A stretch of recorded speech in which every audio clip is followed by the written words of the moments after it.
ಲೋಕಸಭಾ ಚುನಾವಣೆಯ ಮತ ಎಣಿಕೆಯ ಪೆನ್ ಟು ಪೆನ್ ಡೀಟೇಲ್ಸ್ನ ನಿಮಗೆ ಕೊಡ್ತಾ ಹೋಗ್ತಾ ಇರ್ತೀವಿ. ನೇರ ಪ್ರಸಾರದಲ್ಲಿ ನಮ್ಮನ್ನ ಜಾಯ್ನ್ ಆಗಿ. ಸೊ ನೋಡ್ತಾ ಇದ್ರಿ ಸ್ಕ್ರೀನಲ್ಲಿ ಕೂಡ ದೇಶದಾದ್ಯಂತ ಎಲ್ಲೆಲ್ಲಿ ಮತದಾನ ಆಗಿದೆ, ಸೊ ಅಲ್ಲಿನ ಪ್ರಮಾಣಗಳು ಏನಾಗಿದೆ, ಯಾರಿಗೆ ಎಷ್ಟು ಮತಗಳು ಸಿಕ್ಕಿದೆ, ಯಾವ ಕ್ಷೇತ್ರವನ್ನ ಅವರು ತಮ್ಮ ತೆಕ್ಕೆಗೆ ಇರಿಸಿಕೊಂಡಿದ್ದಾರೆ ಇತ್ಯಾದಿ ಡೀಟೇಲ್ಸ್ಗಳನ್ನ ಕೊಡ್ತಾ ಹೋಗ್ತೀವಿ. ಮತ್ತು ರಾಜ್ಯದ 28 ಕ್ಷೇತ್ರಗಳ ಪೈಕಿ ಬಿಜೆಪಿಗೆ ಎಷ್ಟು, ಜೆಡಿಎಸ್ಗೆ ಎಷ್ಟು, ಕಾಂಗ್ರೆಸ್ಗೆ ಎಷ್ಟು ಅನ್ನುವಂತಹ ವಿವರವನ್ನು ಕೂಡ ಕೆಳಗೆ ಕೊಡ್ತಾ ಹೋಗ್ತೀವಿ. ಸೊ ಈಗಾಗಲೇ ಎಲ್ಲ ಕಡೆಯಲ್ಲೂ ಸ್ಟ್ರಾಂಗ್ ರೂಮ್ ಓಪನ್ ಆಗಲಿಕ್ಕೆ ಆರಂಭ ಆಗಿದೆ. ಬೆಳಗ್ಗೆ 6 ಗಂಟೆಯಿಂದ ಕೆಲವು ಕಡೆಯಲ್ಲಿ ಆರಂಭ ಆಗಿದೆ, ಇನ್ನು ಕೆಲವು ಕಡೆಗಳಲ್ಲಿ ಈಗ ಆರಂಭ ಮಾಡ್ತಾ ಇದ್ದಾರೆ ಸ್ಟ್ರಾಂಗ್ ರೂಮ್ ಅನ್ನು ಓಪನ್ ಮಾಡಲಿಕ್ಕೆ. ಇದು ನೀವು ನೋಡ್ತಾ ಇರೋ ದೃಶ್ಯ ಬೆಳಗಾವಿಯಲ್ಲಿ. ಸೊ ಅಲ್ಲಿ ಬಿಗಿ ಭದ್ರತೆಯೊಂದಿಗೆ ಸ್ಟ್ರಾಂಗ್ ರೂಮ್ ಅನ್ನು ಓಪನ್ ಮಾಡಲಾಗುತ್ತೆ. ಅಲ್ಲಿ ಕ್ಯಾಂಡಿಡೇಟ್ಸ್ಗಳ ಒಂದು ಪರವಾಗಿ ಕೂಡ ಒಂದಷ್ಟು ಜನ ಇರ್ತಾರೆ. ಸೊ ಅವರೆಲ್ಲರ ಸಮ್ಮುಖದಲ್ಲೇ ಇದನ್ನ ಓಪನ್ ಮಾಡ್ತಾರೆ. ಇದೆಲ್ಲವೂ ಕೂಡ ಕ್ಯಾಪ್ಚರ್ ಸಹ ಆಗುತ್ತೆ. ಸೊ ಇದೆಲ್ಲವನ್ನು ಕೂಡ ರೆಕಾರ್ಡ್ ಮಾಡ್ಕೊಳ್ಳಲಾಗುತ್ತೆ. ಬೆಳಗಾವಿಯ ಸ್ಟ್ರಾಂಗ್ ರೂಮ್ ಅಲ್ಲಿ ನೋಡಿ, ನೀವು ನೋಡ್ತಾ ಇದ್ದೀರಲ್ಲ, ಅವ್ರು ತೆಗಿತಾ ಇರ್ತಕ್ಕಂಥದ್ದು ಮತಯಂತ್ರಗಳನ್ನು ಒಳಕ್ಕಿಟ್ಬಿಟ್ಟು ಡೋರ್ ಲಾಕ್ ಮಾಡಿ ಸೀಲ್ ಮಾಡಿ ಮೇಲ್ಗಡೆ ಒಂದು ದೊಡ್ಡ ಮರದ ಪಟ್ಟಿಯನ್ನು ಡೋರ್ಗೆ ಹೊಡೆದ್ಬಿಟ್ಟಿರ್ತಾರೆ.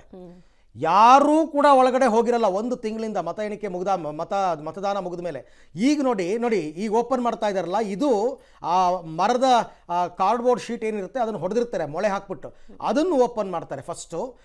ಈಗ ಅಲ್ಲಿ ಡೋರ್ ಇದು ನೋಡಿದಿರಿ, ಬೀಗ ನೋಡ್ತಾ ಇದ್ದೀರಲ್ಲ, ಅದಕ್ಕೆ ವೈಟ್ ಬಟ್ಟೆ ಸುತ್ತಿದ್ದಾರೆ, ಅದು ಸೀಲ್ ಮಾಡಿರ್ತಾರೆ. ಯಾರು ಜಿಲ್ಲಾಧಿಕಾರಿಗಳ ಸಮ್ಮುಖದಲ್ಲಿ ಬೀಗ ಹಾಕ್ಬಿಟ್ಟು ಸೀಲ್ ಮಾಡಿರ್ತಾರೆ. ಏನೇನೋ EVM ಟ್ಯಾಂಪರಿಂಗ್ ಮಾಡಿಬಿಡ್ತಾರೆ, ಹಂಗೆ ಮಾಡಿಬಿಡ್ತಾರೆ, ಒಳಗೆ ಹೋಗ್ಬಿಡ್ತಾರೆ ಅಂತೆಲ್ಲ ಅಂತಾರಲ್ಲ. ನೋ ವೇ, ಹೋಗಕ್ಕೆ ಸಾಧ್ಯನೇ ಇಲ್ಲ. ನೋಡಿ ಇಷ್ಟೆಲ್ಲ ಭದ್ರತೆ ಇರುತ್ತೆ. ಬರೀ ಡೋರ್ ಹಾಕೋದಷ್ಟೇ ಅಲ್ಲ, ಒಂದು ಕಾರ್ಡ್ಬೋರ್ಡ್ ದೊಡ್ಡ ಶೀಟ್ ತಂದ್ಬಿಟ್ಟು ಆ ಡೋರ್ಗೆ ಹೊಡೆದಿರ್ತಾರೆ. ಅದನ್ನು ಇವತ್ತೇ ಓಪನ್ ಮಾಡೋದು. ಇದು ಕೂಡ ಚುನಾವಣಾಧಿಕಾರಿಗಳು, ಜಿಲ್ಲಾಧಿಕಾರಿಗಳು ಮತ್ತು ಪಕ್ಷಗಳ ಏಜೆಂಟ್ಗಳ ಸಮ್ಮುಖದಲ್ಲೇ ಓಪನ್ ಮಾಡ್ತಕ್ಕಂಥದ್ದು. ಈಗ ನೋಡಿ ಆ ಬಟ್ಟೆಯನ್ನು ಬಿಚ್ತಾ ಇದ್ದಾರಲ್ಲ, ಅವತ್ತು ಸೀಲ್ ಮಾಡಿರ್ತಾರಲ್ಲ, ಅದನ್ನು ಇವತ್ತು ಓಪನ್ ಮಾಡಿ ಬೀಗವನ್ನು ತೆಗೆದು ಒಳಗಡೆಗೆ ಎಂಟ್ರಿ ಕೊಡ್ತಕ್ಕಂಥದ್ದು. ಓಕೆ, ತುಮಕೂರಿನಿಂದ ನನ್ನ ಕೊಲೀಗ್ ಮಂಜುನಾಥ್ ಇವಾಗ ನನ್ನ ಜೊತೆ ಜಾಯ್ನ್ ಆಗ್ತಾ ಇದ್ದಾರೆ. ಮಂಜುನಾಥ್, ತುಮಕೂರಿನಲ್ಲಿ ಎಣಿಕಾ ಕೇಂದ್ರ ಯಾವುದು, ಎಷ್ಟು ಸುತ್ತಿನ ಮತ ಎಣಿಕೆ ಮತ್ತು ತಯಾರಿ ಹೇಗಿದೆ? ಎಸ್ ಅರವಿಂದ್, ತುಮಕೂರಿನಲ್ಲಿ ಒಟ್ಟು 129 ಸುತ್ತಿನಲ್ಲಿ ಮತ ಎಣಿಕೆ ನಡೀತಾ ಇದೆ. ಈಗಾಗಲೇ ಎಲ್ಲ ರೀತಿಯ ವ್ಯವಸ್ಥೆಯನ್ನು ಕೂಡ ಜಿಲ್ಲಾಡಳಿತ ಮಾಡಿಕೊಂಡಿರುವಂಥದ್ದು ನೋಡ್ಬೋದು. ಸಿಬ್ಬಂದಿಗಳು ಸೇರಿದಂತೆ, ಅಂದರೆ ಮತ ಎಣಿಕಾ ಕೇಂದ್ರದ ಸಿಬ್ಬಂದಿಗಳು ಸೇರಿದಂತೆ ಮತ್ತು ಏನು ಆಯಾಯ ಪಕ್ಷದ ಏಜೆಂಟ್ಗಳನ್ನು ಕೂಡ ಪರಿಶೀಲನೆ ಮಾಡಿ ಪೊಲೀಸರು ಒಳಗಡೆ ಬಿಡ್ತಾ ಇರುವಂಥದ್ದು. 2 ಕಡೆಗಳಲ್ಲಿ ಮತ ಎಣಿಕೆ ನಡೀತಾ ಇರುವಂಥದ್ದು. ಒಂದು ಏನು ತುಮಕೂರು ಯೂನಿವರ್ಸಿಟಿಯಲ್ಲಿ ಇರುವಂತಹ ವಿಜ್ಞಾನ ಕಾಲೇಜು ಮತ್ತು ಸರ್ಕಾರಿ ಪಾಲಿಟೆಕ್ನಿಕ್ ಕಾಲೇಜು, ಈ 2 ವಿಭಾಗದಲ್ಲಿ 2 ಕಡೆಗಳಲ್ಲಿ ಎಟ್ ಎ ಟೈಮ್ ಮತ ಎಣಿಕೆ ನಡೀತಾ ಇರುವಂಥದ್ದು. ಅಂದರೆ ವಿಜ್ಞಾನ ಕಾಲೇಜಿನಲ್ಲಿ ಏನು ಈಗಾಗಲೇ ಮಧುಗಿರಿ, ತಿಪ್ಟೂರು ಮತ್ತು ತುರುವೇಕೆರೆ ಹಾಗೂ ಚಿಕ್ಕನಾಯಕನಹಳ್ಳಿ ವಿಧಾನಸಭಾ ಕ್ಷೇತ್ರದ ಮತ ಎಣಿಕೆ ನಡೆಯುತ್ತೆ. ಅದೇ ರೀತಿ ಪಾಲಿಟೆಕ್ನಿಕ್ ಕಾಲೇಜಿನಲ್ಲಿ ಗುಬ್ಬಿ, ಕುಣಿಗಲ್ಲು, ತುಮಕೂರು ಗ್ರಾಮಾಂತರ ಮತ್ತು ಕೊರಟಗೆರೆ ಕ್ಷೇತ್ರದ ಏನು ಮತ ಎಣಿಕೆ ನಡೀತಾ ಇರುವಂಥದ್ದು. ಸೊ ಹೀಗಾಗಿ ಒಟ್ಟು 131 ಟೇಬಲ್ಗಳಲ್ಲಿ 129 ಸುತ್ತಿನಲ್ಲಿ ಮತ ಎಣಿಕೆ ನಡೀತಾ ಇದೆ. ಶೇಕಡಾ ಸುಮಾರು 78% ಏನು ಈಗಾಗಲೇ ವೋಟಿಂಗ್ ಆಗಿರುವಂಥದ್ದು. ಈ ಬಾರಿ ಹೆಚ್ಚಿನ ವೋಟಿಂಗ್ ಆಗಿದೆ. ಸೊ ಈಗ 7:15 ಗಂಟೆಗೆ ಸರಿಯಾಗಿ ಸ್ಟ್ರಾಂಗ್ ರೂಮ್ ಓಪನ್ ಆಗುತ್ತೆ. ಓಪನ್ ಆದ ನಂತರ 8 ಗಂಟೆಗೆ ಸರಿಯಾಗಿ ಮತ ಎಣಿಕೆ ಆರಂಭವಾಗುವಂಥದ್ದು. ಎಲ್ಲ ರೀತಿಯ ತಯಾರಿಯನ್ನು ಕೂಡ ಜಿಲ್ಲಾಡಳಿತ ಮಾಡಿಕೊಂಡಿದೆ.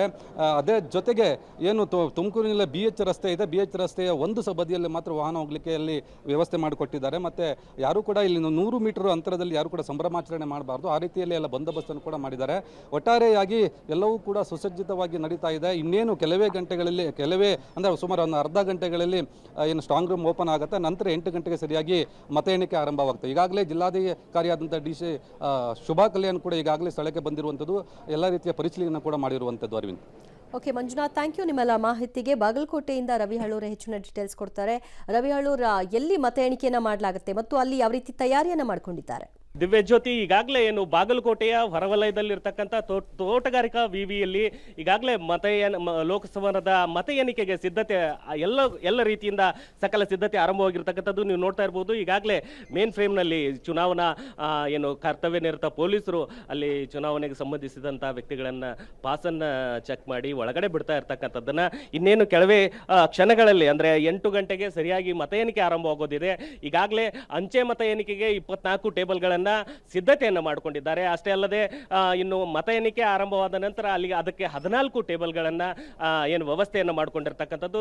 ಸುಮಾರು 645 ಪೊಲೀಸ್ ಸಿಬ್ಬಂದಿಗಳನ್ನು ಇಲ್ಲಿ ಕಾರ್ಯಪ್ರವೃತ್ತರಾಗಿರ್ತಕ್ಕಂಥದ್ದು. ಎಲ್ಲ ರೀತಿಯಿಂದ ಪೊಲೀಸ್ ಬಂದೋಬಸ್ತನ್ನು ಮಾಡಲಾಗಿರ್ತಕ್ಕಂಥದ್ದು. ಮಾಧ್ಯಮದವರನ್ನು ಹೊರತುಪಡಿಸಿ ಎಲ್ಲರನ್ನ ಒಳ ಹೋಗುವಂತ ಅಂದ್ರೆ ಮತ ಎಣಿಕೆಗೆ ಒಳ ಹೋಗುವಂಥವ್ರನ್ನ ಎಲ್ಲರನ್ನು ತಪಾಸಣೆಯನ್ನು ಮಾಡಿ ಒಳಗೆ ಬಿಡ್ತಾ ಇರ್ತಕ್ಕಂಥದ್ದು. ಅಷ್ಟೇ ಅಲ್ಲದೆ ಏನು ಈ ಪಕ್ಷದ ಏಜೆಂಟ್ಗಳಿರ್ತಾರೆ ಅವರ ಫೋನ್ಗಳನ್ನು ಕೂಡ ಸ್ವಿಚ್ ಆಫ್ ಮಾಡಿ ಒಳಗಡೆ ಬಿಡ್ತಾ ಇರ್ತಕ್ಕಂಥ ಎಲ್ಲ ದೃಶ್ಯಗಳು ಈಗಾಗಲೇ ಅಲ್ಲಿ ಕಂಡು ಬರ್ತಾ ಇರ್ತಕ್ಕಂಥದ್ದು.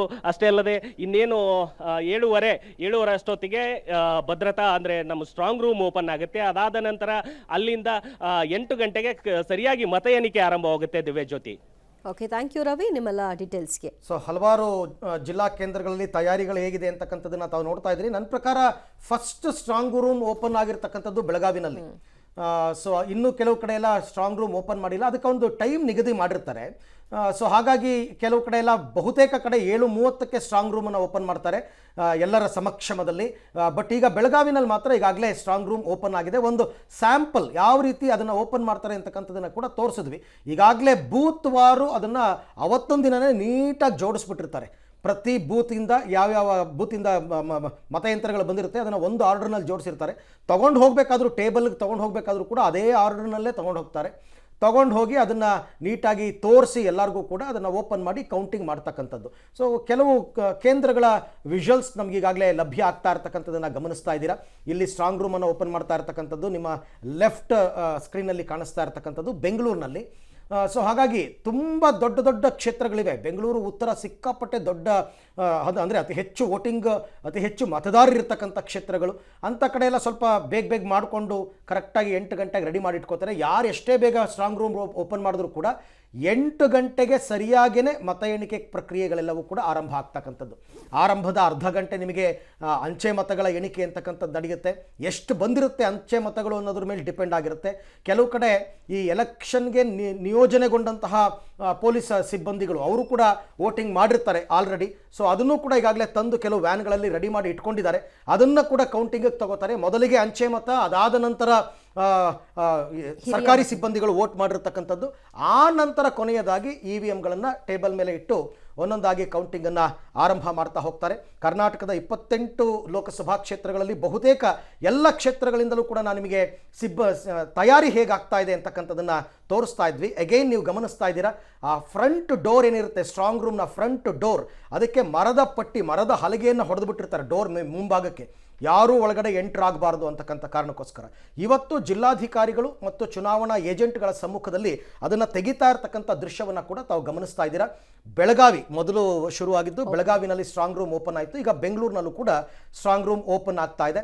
ಆ ನಂತರ ಅದಕ್ಕೊಂದು ಐಡೆಂಟಿ ಕಾರ್ಡನ್ನು ಕೊಟ್ಟಿದ್ದಾರಂತೆ ಎಲ್ಲ ಏಜೆಂಟ್ಗಳಿಗೂ ಕೂಡ. ಪ್ರತಿಯೊಬ್ಬರು ಕೂಡ ಆ ಐಡೆಂಟಿ ಕಾರ್ಡ್ ಚೆಕ್ ಮಾಡಿ, ಮತ್ತು ಇವರು ಮೊಬೈಲ್ ತಂದಿದ್ದಾರಾ ಅಥವಾ ಇನ್ನೇನಾದರೂ ಎಲೆಕ್ಟ್ರಾನಿಕ್ ಡಿವೈಸ್ಗಳನ್ನ ತಂದಿದ್ದಾರಾ ಎಲ್ಲ ಚೆಕ್ ಮಾಡಿ, ಆ ಥರದ್ದು ಏನೂ ಇಲ್ಲ ಅಂತ ಪರಿಶೀಲನೆ ಮಾಡಿ ನಂತರ ಅದನ್ನು ಮತ ಎಣಿಕಾ ಕೇಂದ್ರದ ಒಳಗಡೆಗೆ ಬಿಡ್ತಕ್ಕಂಥ ಪ್ರಕ್ರಿಯೆಗಳೆಲ್ಲವೂ ಕೂಡ ನಡೆಯುತ್ತೆ. ತುಂಬ ಸ್ಟ್ರಾಂಗ್ ಮಾಡಿದ್ದಾರೆ. ಮತ್ತು ಜಿಲ್ಲಾ ಕೇಂದ್ರಗಳಲ್ಲಿ ಕೆಲವು ಸೂಕ್ಷ್ಮ ಕ್ಷೇತ್ರಗಳಲ್ಲಿ ಈ ಸರ್ತಿ 144 ಸೆಕ್ಷನ್ ಜಾರಿ ಮಾಡಿಕೊಂಡಿದ್ದಾರೆ. 144 ಸೆಕ್ಷನ್ ಜಾರಿ ಮಾಡಿದ ಮೇಲೆ ಯಾವುದೇ ವಿಜಯೋತ್ಸವ, ಪಟಾಕಿ ಹೊಡೆಯೋದು ಇದ್ಯಾವುದೂ ಕೂಡ ಮಾಡೋ ಹಾಗಿಲ್ಲ ಅಂತಕ್ಕಂಥ ಒಂದು ರೀತಿಯಲ್ಲಿ ನಿರ್ಬಂಧವನ್ನು ಕೂಡ ಹೇರಿದ್ದಾರೆ.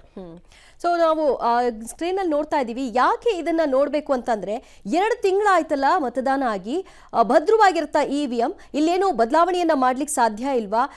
ಏನಾದರೂ ಹೆಚ್ಚು ಕಮ್ಮಿ ಆಗುತ್ತಾ EVMಗಳನ್ನ ಶಿಫ್ಟ್ ಮಾಡಿ ಮತ್ತೆ ಇನ್ಯಾವುದೋ EVMಗಳನ್ನ ತಂದು ಹಾಕಿ ಇನ್ಯಾರ್ದೋ ಪರವಾಗಿ ಗೆಲುವನ್ನು ದಾಖಲು ಮಾಡಲಿಕ್ಕೆ ಅವಕಾಶಗಳಾಗ್ಬಿಡುತ್ತಾ? ಈ ಥರದ ನಾನಾ ಪ್ರಶ್ನೆಗಳು ಸಾರ್ವಜನಿಕ ವಲಯದಲ್ಲಿ ಮೂಡಿತ್ತು. ಸೊ ಅದನ್ನು ನಮ್ಮನ್ನು ಕೂಡ ಬಹಳಷ್ಟು ಜನ ಕೇಳಿದ್ದು ಕೂಡ ಉಂಟು. ಆದರೆ ಈ ದೃಶ್ಯ ನೋಡ್ತಾ ಇದ್ರಲ್ಲ, ಎಷ್ಟು ಭದ್ರವಾಗಿರುತ್ತೆ, ಎಷ್ಟು ಸೇಫ್ ಆಗಿರುತ್ತೆ, ಆ ರೀತಿಯಾದಂತಹ ಅವಕಾಶಗಳಿಗೆ ಜಾಗ ಇರೋಲ್ಲ ಅನ್ನೋದಕ್ಕೆ ಈ ದೃಶ್ಯವನ್ನು ನೀವು ನೋಡ್ತಾ ಇದ್ದೀರಿ.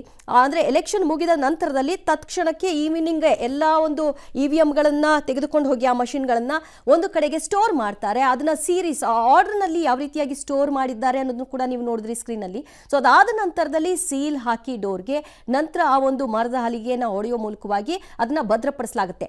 ಅದನ್ನ ಆಯಾ ಏಜೆಂಟ್ಗಳು ಚುನಾವಣಾ ಆ ಪಕ್ಷದ ಏಜೆಂಟ್ಗಳು ಅದನ್ನ ಕಾಯ್ದುಕೊಳ್ಳೋದು, ಅವ್ರನ್ನ ನೋಡ್ಕೊಳ್ಳೋದು ಇದೆಲ್ಲವೂ ಕೂಡ ಸಾಮಾನ್ಯವಾಗಿ ಇರುತ್ತೆ. ಅದಕ್ಕೆ ಅಂತಾನೆ ಭದ್ರತಾ ಸಿಬ್ಬಂದಿಗಳನ್ನು ಕೂಡ ನಿಯೋಜನೆ ಮಾಡಿರ್ತಾರೆ. ಸೊ ಅದಾದ ನಂತರದಲ್ಲಿ ಓಪನ್ ಆಗ್ತಿರೋದು, ಯಾವತ್ತು ಕ್ಲೋಸ್ ಮಾಡಿರ್ತಾರಲ್ಲ, ಸೊ ಅದಾದ ನಂತರದಲ್ಲಿ ಓಪನ್ ಆಗ್ತಿರೋದೇ ಇವತ್ತು. ಸೊ ಅದನ್ನ ಹೇಗೆ ಓಪನ್ ಮಾಡ್ತಾ ಇದ್ದಾರೆ ಅನ್ನೋದನ್ನು ಕೂಡ ನೀವು ನೋಡ್ತಾ ಇದ್ರಿ. ಆ ಮರದ ಹಲಿಗೆಯನ್ನು ತೆಗಿತಾರೆ, ಆ ನಂತರದಲ್ಲಿ ಸೀಲ್ ಹಾಕಿರುವಂತಹ ಕೀನ ಕೂಡ ಓಪನ್ ಮಾಡ್ತಾರೆ, ಆ ಬೀಗವನ್ನು ಓಪನ್ ಮಾಡ್ತಾರೆ. ಆ ನಂತರ ರೆಕಾರ್ಡಿಂಗ್ ಕೂಡ, ಈ ಪ್ರೊಸೀಜರ್ ಎಲ್ಲ ನಡೆಯುವಾಗ ರೆಕಾರ್ಡಿಂಗ್ಸ್ ಕೂಡ ಆಗ್ತಾ ಹೋಗುತ್ತೆ. ಈ ಸಂದರ್ಭದಲ್ಲೂ ಏಜೆಂಟ್ಗಳು ಕೂಡ ಇರ್ತಾರೆ, ಭದ್ರತಾ ಸಿಬ್ಬಂದಿಗಳಿರ್ತಾರೆ. ಈಗ ಮತ ಎಣಿಕೆ ಮಾಡಲಿಕ್ಕೆ ಬಂದಿರತಕ್ಕಂತಹ ನಿಯೋಜನೆಗೊಂಡಿರ್ತಕ್ಕಂತಹ ಸಿಬ್ಬಂದಿಗಳು ಅವರ ಒಂದು ತಪಾಸಣೆಯನ್ನು ಕೂಡ ನಡೆಸಿದ್ದಾರೆ. ಅವರು ಎಲೆಕ್ಟ್ರಾನಿಕ್ ಡಿವೈಸ್ಗಳನ್ನ ಯಾವುದನ್ನು ಕೂಡ ತರಕೂಡ್ದು ಅನ್ನುವಂತಹ ತಾಕೀತನ್ನು ಕೂಡ ಮಾಡಿದ್ದು, ಅದರ ಒಂದು ಪರಿಶೀಲನೆ ಕಾರ್ಯ ಕೂಡ ಆಗಿದೆ. ಈಗ ಕೆಲವು ಕಡೆಗಳಲ್ಲಿ ಎಷ್ಟೆಷ್ಟು ಮತ ಮತ ಎಣಿಕೆಯ ಪ್ರೊಸೆಸ್ ಆಗುತ್ತೆ ಇತ್ಯಾದಿ ವಿಷಯವನ್ನ ಮಾಹಿತಿಯನ್ನ ನಿಮಗೆ ಕೊಡ್ತಾ ಹೋಗ್ತಾ ಇದ್ದೀವಿ. ಒಟ್ಟು 543 ಕ್ಷೇತ್ರಗಳ ಅಭ್ಯರ್ಥಿಗಳ ಭವಿಷ್ಯ ಏನಿದೆ ಇವತ್ತು ನಿರ್ಧಾರವಾಗುತ್ತೆ. ಅದರ ಪೆನ್ ಟು ಪೆನ್ ಡೀಟೇಲ್ಸ್ ಅನ್ನ ಪಬ್ಲಿಕ್ ಟಿವಿಯಲ್ಲಿ ನಿಮಗೆ ಕೊಡ್ತಾ ಹೋಗ್ತಾ ಇದ್ದೀವಿ. ಸ್ಕ್ರೀನಲ್ಲಿ ಕೂಡ ನೀವು ಗಮನಿಸ್ತಾ ಇದ್ದೀರಿ. ಸೊ ಎರಡೂ ಕಡೆಯಲ್ಲಿ, ಅಂದ್ರೆ ಒಂದು ಕಡೆಯಲ್ಲಿ ರಾಜ್ಯದ ಯಾವ್ಯಾವ ರಾಜ್ಯಗಳಲ್ಲಿ ಎಷ್ಟೆಷ್ಟು ಮತ ಎಣಿಕೆ ಆಗ್ತಾ ಹೋಗುತ್ತೆ, ಬಿಜೆಪಿಗೆ ಎಷ್ಟು ಸಿಗುತ್ತೆ, ಇತರೆ ಪಕ್ಷಗಳಿಗೆ ಕಾಂಗ್ರೆಸ್ ಮತ್ತು ಇತರೆ ಪಕ್ಷಗಳಿಗೆ ಎಷ್ಟು ಸಿಗುತ್ತೆ ಅನ್ನುವಂತಹ ಸ್ಥಾನಗಳ ಒಂದು ಮಾಹಿತಿ ಕೊಡ್ತೀವಿ. ಜೊತೆಗೆ ರಾಜ್ಯದ 28 ಕ್ಷೇತ್ರಗಳ ಡೀಟೇಲ್ಸ್ ಕೂಡ ಕೊಡ್ತೀವಿ. ಓಕೆ, ಈಗಾಗಲೇ ಹತ್ತತ್ರ 7 ಗಂಟೆಯ ಸಮಯ. ಎಲ್ಲ ಕಡೆಯಲ್ಲೂ ಕೂಡ ಸ್ಟ್ರಾಂಗ್ ರೂಮನ್ನು 7:30ಕ್ಕೆ ಓಪನ್ ಮಾಡಬೇಕು ಅಂತಕ್ಕಂಥ ನಿರ್ದೇಶನ ಇದೆ. ಬಟ್ ಕೆಲವು ಕಡೆ ಈಗಾಗಲೇ ಓಪನ್ ಮಾಡ್ಕೊಂಡಿದ್ದಾರೆ. 8 ಗಂಟೆಗೆ ಮತ ಎಣಿಕೆ ಪ್ರಕ್ರಿಯೆಗಳು ಬಿರುಸನ್ನು ಪಡ್ಕೊಳ್ಳುತ್ತೆ. 8:30 ನಂತರ ಎಲ್ಲರೂ ಹೇಳ್ತಾ ಇರೋದು ನಮ್ಮ ಸಹೋದ್ಯೋಗಿಗಳು, 8:30, 8:40 ನಂತರನೇ EVMಗಳನ್ನು ಟೇಬಲ್ ಮೇಲೆ ತರಲಾಗುತ್ತೆ ಅಂತ ಅಂದ್ಬಿಟ್ಟು. ಅಲ್ಲಿ ತನಕನೂ ಕೂಡ ಅಂಚೆ ಮತಗಳ ಎಣಿಕೆಯೆಲ್ಲ ಆಗಬೇಕು, ಅದನ್ನು ಕೂಡ ಅಪ್ಡೇಟ್ ಮಾಡಬೇಕು.